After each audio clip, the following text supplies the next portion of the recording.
नमस्कार साथियों, digital news MP में आपका स्वागत है। चलिए जानते हैं मध्य प्रदेश की 25 फटाफट बड़ी खबरें। साथ ही डेली खबरों से अपडेट रहने के लिए चैनल को सब्सक्राइब करने के साथ वीडियो को लाइक करें। लाडली बहनों के खाते में इस बार धनतेरस से पहले आएगी राशि, शिवराज सिंह चौहान ने बता दी तारीख।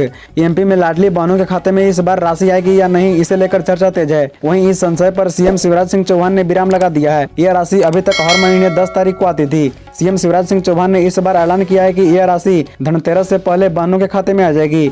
बता दें कि मुख्यमंत्री शिवराज सिंह चौहान ने सीधी में चुनावी सभा में बहनों से कहा कि लाडली बहना योजना बहनों की जिंदगी बदलने का अभियान है। किसी भी बहन की आंख से आंसू नहीं आने देंगे। फिलहाल योजना के तहत बहनों के खाते में 1250 रुपए आ रही हैं, लेकिन आने वाले समय में इस राशि को पहले 1750, फिर 2000 और इस तरीके से बढ़ाते हुए 3000 रुपए किया जाएगा। साथ ही सीएम शिवराज ने कहा कि इस बार 10 तारीख को धनतेरस है और इसलिए हमने फैसला किया है कि 7 तारीख को ही बहनों के खाते में किस्त डाली जाएगी, जिससे दिवाली से पहले धनतेरस पर लाडली बहनें खूब खरीदारी कर सके। कांग्रेस ने मध्य प्रदेश में नया चोला पहनकर झूठी गारंटियां दी। अनुराग ठाकुर ने कमलनाथ पर जमकर साधा निशाना। मध्य प्रदेश में बीजेपी उम्मीदवारों के समर्थन में प्रचार करने आए केंद्रीय मंत्री अनुराग ठाकुर ने कांग्रेस पर झूठे बोलने का आरोप लगाते हुए कहा कि कांग्रेस झूठी है। मध्य प्रदेश में अब चुनाव है तो कांग्रेस नया चोला पहनकर नई गारंटियां दे रही है। बता दें कि ठाकुर ने पत्रकारों से चर्चा करते हुए कहा कि कांग्रेस झूठी पार्टी है, उनकी गारंटियां भी झूठी है। कांग्रेस फेल, उनकी गारंटियां भी फेल। कांग्रेस ने हिमाचल में 7 गारंटियों में से एक को भी पूरा नहीं किया। न 1500 रुपए बहनों के खाते में अभी तक आए, न दूध का दाम 100 रुपए लीटर किया गया। उन्होंने कहा कि मध्य प्रदेश में अब चुनाव है तो कांग्रेस नया चोला पहनकर नई गारंटियां दे रही है। किसानों को कर्ज माफी की गारंटी पूरी नहीं की गई, युवाओं को रोजगार नहीं दिया गया। जनता समझदार है, वो कांग्रेस के झांसे में नहीं आएगी। साथ ही अनुराग ठाकुर ने आगे कहा कि कमलनाथ सरकार ने 15 महीने के शासनकाल में एक भी गारंटी को पूरा नहीं किया। पैसा खाएंगे लेकिन वोट पंजे को ही देंगे, कांग्रेस प्रत्याशी ने बीजेपी उम्मीदवार के लिए क्यों कहा ऐसा। बड़वानी जिले के संधवा से कांग्रेस प्रत्याशी का वीडियो क्षेत्र में वायरल हो रहा है। इसमें वह मंच पर कहते हुए नजर आ रही हैं कि लोग कह रहे हैं कि भाजपा का उम्मीदवार काफी कमा लिया है, हमें उनका थोड़ा सा पैसा खा लेने दो, लेकिन हम कांग्रेस को ही वोट देंगे। आपको बता दें कि वायरल हुआ वीडियो मंटू सोलंकी उर्फ ग्रीष्म कुमार का है, जो मध्य प्रदेश में बड़वानी जिले की सिंधवा विधानसभा से कांग्रेस के अधिकृत उम्मीदवार हैं। वह मूलतः जयस से संबंध रखते हैं, लेकिन कांग्रेस ने वर्तमान विधायक ग्यारसी लाल रावत समेत अन्य कांग्रेसी दावेदारों पर भरोसा न जताते हुए उन्हें टिकट दिया है। वायरल वीडियो में मंटू सोलंकी क्षेत्र में एक चुनावी सभा को संबोधित कर रही हैं। इसमें उन्होंने कहा कि कांग्रेस कभी भी भेदभावपूर्ण राजनीति नहीं करती है। जितने भी भाजपा के कार्यकर्ता यहाँ उपस्थित हैं या सुन रहे हैं तो उन्हें पता है कि कर्ज माफी से सबसे ज्यादा फायदा भाजपा कार्यकर्ताओं को हुआ है।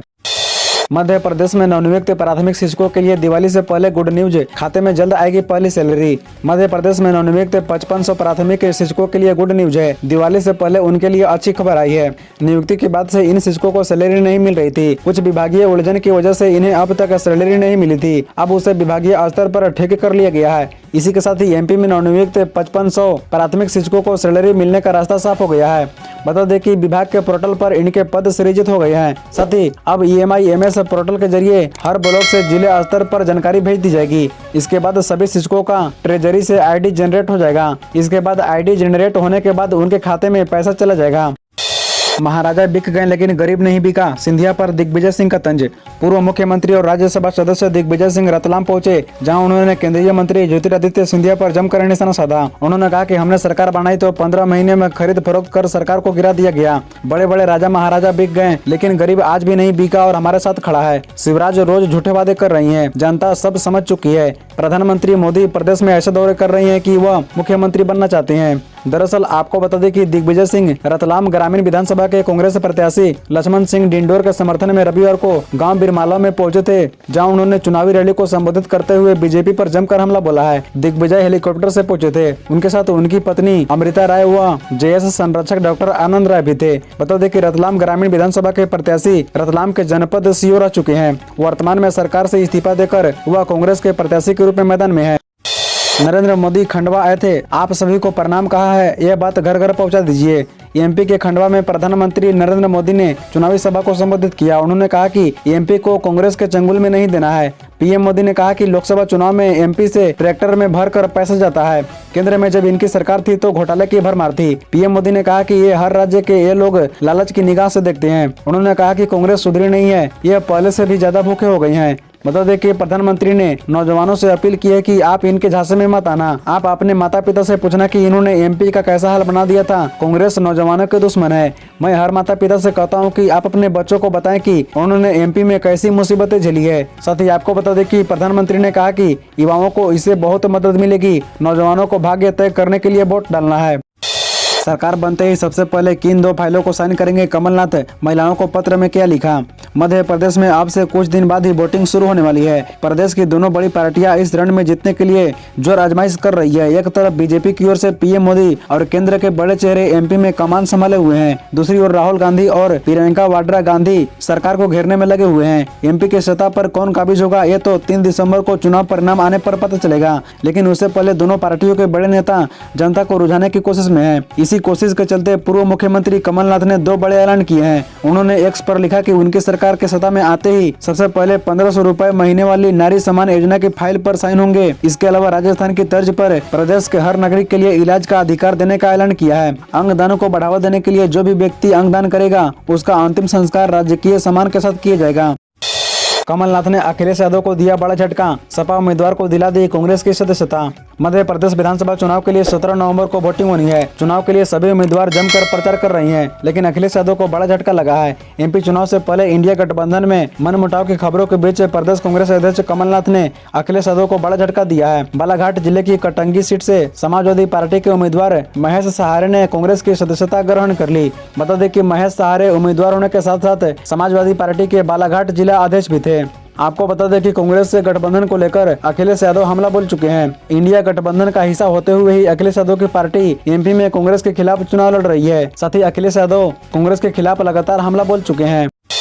बीजेपी और कांग्रेस वोट के लिए करा रही जातिगत जनगणना, एमपी में ऐसा क्यों बोले अखिलेश यादव। इस महीने की 17 तारीख को मध्य प्रदेश विधानसभा चुनाव होने हैं, जिसको लेकर सभी पार्टियों ने अपनी ताकत झोंक दी है। इसी बीच समाजवादी पार्टी ने भी अपनी ताकत दिखाई है। पार्टी के मुखिया अखिलेश यादव टीकमगढ़ पहुंचे, जहां उन्होंने अपने प्रत्याशी के पक्ष में जनता से वोट मांगने की अपील की। पत्रकारों से बातचीत के दौरान उन्होंने कांग्रेस और बीजेपी पर जमकर हमला बोला। उन्होंने कहा कि बीजेपी और कांग्रेस जातिगत जनगणना के खिलाफ हैं। आपको बता दें कि समाजवादी पार्टी के मुखिया अखिलेश यादव मध्य प्रदेश के टीकमगढ़ में एक चुनावी रैली को संबोधित करने पहुंचे थे, जहां उन्होंने पहले कांग्रेस फिर बीजेपी पर जमकर हमला बोला। उन्होंने कहा कि यहां राशन में कुछ नहीं मिल रहा है, अगर कुछ नहीं मिल रहा तो बीजेपी को वोट क्यों दें। उन्होंने कहा कि कांग्रेस को भी वोट मत दीजिएगा, दोनों पार्टियां बहुत चालू है, दोनों से सावधान रहें।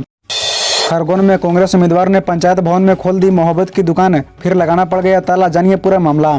मध्य प्रदेश के खरगोन जिले के भगवानपुरा के कांग्रेस प्रत्याशी केदार डाबर ने अपना चुनाव कार्यालय खोला। मजे की बात ये रही कि ये कार्यालय खुलने के कुछ ही देर बाद बंद हो गया। दरअसल चुनाव निर्वाचन पंचायत के स्वामित्व वाले भवन में खोला गया था। इसकी शिकायत बीजेपी उम्मीदवार ने रिटर्निंग अधिकारी को दी थी।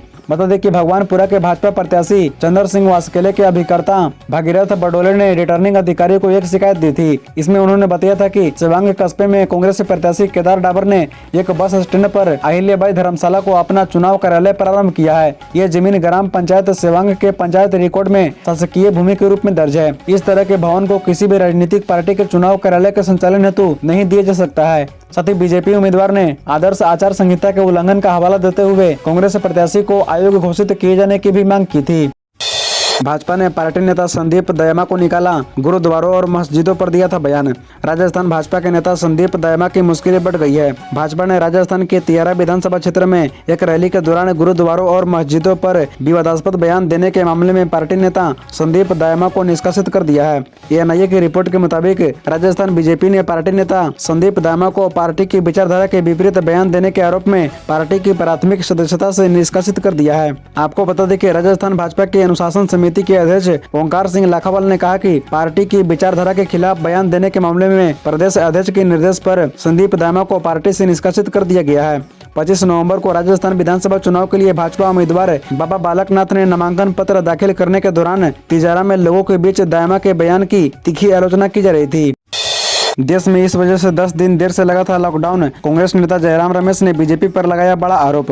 कांग्रेस नेता जयराम रमेश ने रविवार को दावा किया कि 2020 में कोविड-19 के मद्देनजर लॉकडाउन लगाने के फैसले में देरी की गई ताकि मध्य प्रदेश में कमलनाथ सरकार को गिराया जा सके। ज्योतिरादित्य सिंधिया के प्रति वफादार कई विधायकों के विद्रोह के बाद मार्च 2020 में कमलनाथ सरकार गिर गई थी। इससे शिवराज सिंह चौहान के नेतृत्व में भाजपा की सत्ता में वापसी का रास्ता साफ हो गया था। आपको बता दें कि केंद्र सरकार द्वारा मार्च 2020 के उत्तरार्ध में पूरे देश में लॉकडाउन लागू किया गया था। जयराम रमेश ने आरोप लगाया कि कोविड-19 महामारी के दौरान लॉकडाउन सही समय पर नहीं किया गया और मध्य प्रदेश में हमारी सरकार गिर जाए यह सुनिश्चित करने के लिए इसे 10 दिन टाला गया। यह साजिश थी, गद्दारों की कमी नहीं है। बता दें कि उन्होंने संवाददाता सम्मेलन में कहा कि लोग मध्य प्रदेश में भाजपा शासन से तंग आ चुके हैं और वे 17 नवंबर के विधानसभा चुनाव में कांग्रेस को सत्ता में लाएंगे। इसी तरह रोजाना खबरों से अपडेट रहने के लिए इस चैनल को सब्सक्राइब कर बेल आइकन को भी प्रेस कर दीजिए। धन्यवाद।